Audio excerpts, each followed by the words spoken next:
Hello rail बंधुओं, नमस्कार। मैं सुरेश त्रिपाठी। आज मैं नए सीआरबी की खोज के बारे में चर्चा करूंगा। नए सीआरबी की खोज इसलिए शुरू हुई है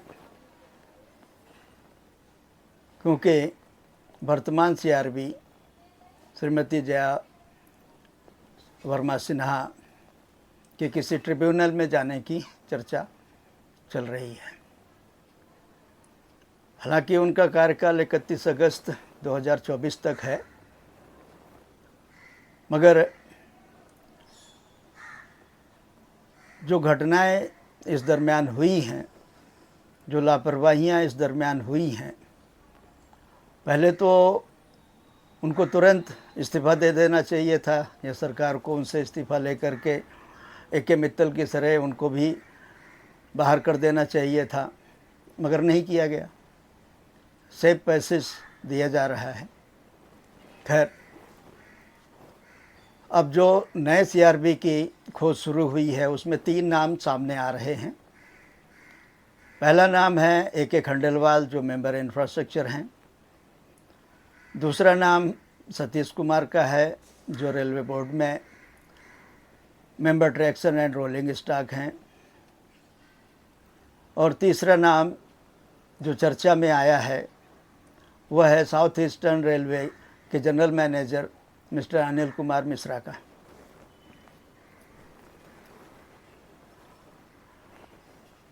अनिल कुमार मिश्रा का नाम इसलिए भी चर्चा में लाया गया होगा, ऐसा मेरा मानना है, जिससे कि 3 नाम पूरे किए जा सके पैनल में।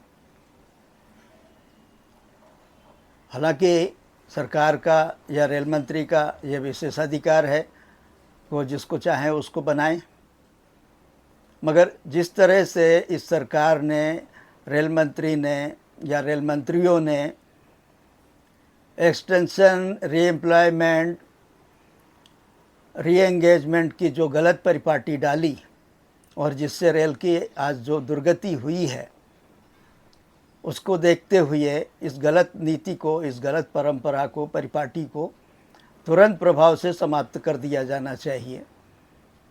ऐसा केवल मेरा मानना नहीं है, ऐसा सभी जानकारों का मानना है जो रेल के हित में सोचते हैं, जो रेल का खाए हैं, खाते हैं, खा रहे हैं। वो रेल के हित के बारे में, देश के हित के बारे में सोचते हैं। इसी तरह सरकार को और रेल मंत्री को भी सोचना चाहिए। ये गलत परिपाटी है। 1 महीने पर 11 महीने का रीएंगेजमेंट या एक्सटेंशन कहें, जया वर्मा सिन्हा को दिया गया था। ऐसे क्या पर उसमें सुरखाब के पर लगे थे उनके? ऐसा क्या कंट्रीब्यूशन था उनका? ऐसा क्या योगदान था उनका रेल में? हमेशा पैराशूटर रही। क्या देख करके बनाया गया था, ये सरकार जाने, रेल मंत्री जाने। मगर इस तरह के निर्णयों से संस्था का हित नहीं सधता। कोई आपको अच्छा लग रहा है इसलिए आप उसे कहीं भी बैठा देंगे, उसकी क्वालिटी नहीं देखेंगे, उसकी योग्यता नहीं देखेंगे।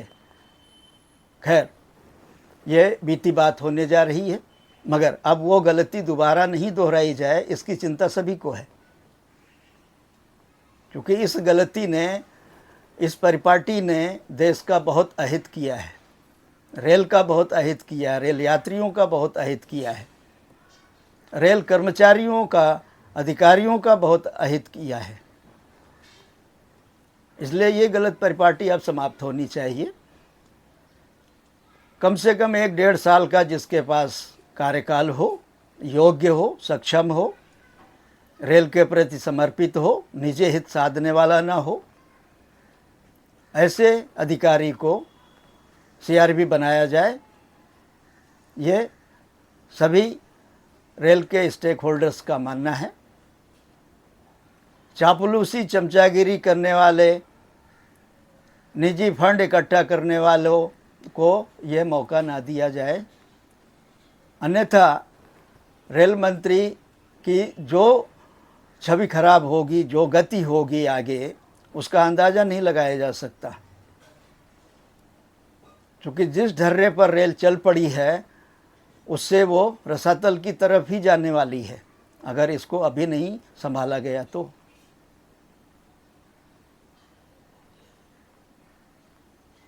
IRMS जैसी एक बहुत गलत नीति, अपारदर्शी नीति को अपना करके जिस तरह 4, 6, 8 महीने 11 महीने के लिए GM और मेंबर बनाए जा रहे हैं, उसने भी रेल का बहुत अहित किया है। या तो IRMS नाम की इस कथित नीति का पूरी तरह से समीक्षा किया जाए, इसको पारदर्शी बनाया जाए और इसमें पहले की तरह GM और मेंबर्स का कार्यकाल सुनिश्चित किया जाए।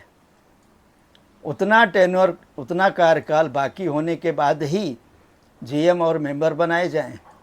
ऐसा नहीं होना चाहिए कि आप जिसको मर्जी उसको उठा करके ऊपर बैठा देंगे, उसकी क्वालिटी नहीं देखेंगे। इस नीति ने रेल का बहुत नुकसान किया है, बहुत दुर्गति की है। इसलिए अभी भी समय है, रेल मंत्री को, सरकार को संभल जाना चाहिए। बस आज की तारीख में मुझे इतना ही कहना है। मैं इस संदर्भ में जो आर्टिकल है उसका लिंक मैं डिस्क्रिप्शन में डालूँगा, लोग उस पर जा कर के आप लोग पढ़ सकते हैं, चीज़ों को सही तरीके से समझ सकते हैं, क्यों ऐसा होना चाहिए और क्यों नहीं वो होना चाहिए जो ये करने का विचार कर रहे हैं। इस पर सभी को गंभीरता से सोचना चाहिए, जो रेल हित में, देश हित में सोचते हैं। धन्यवाद।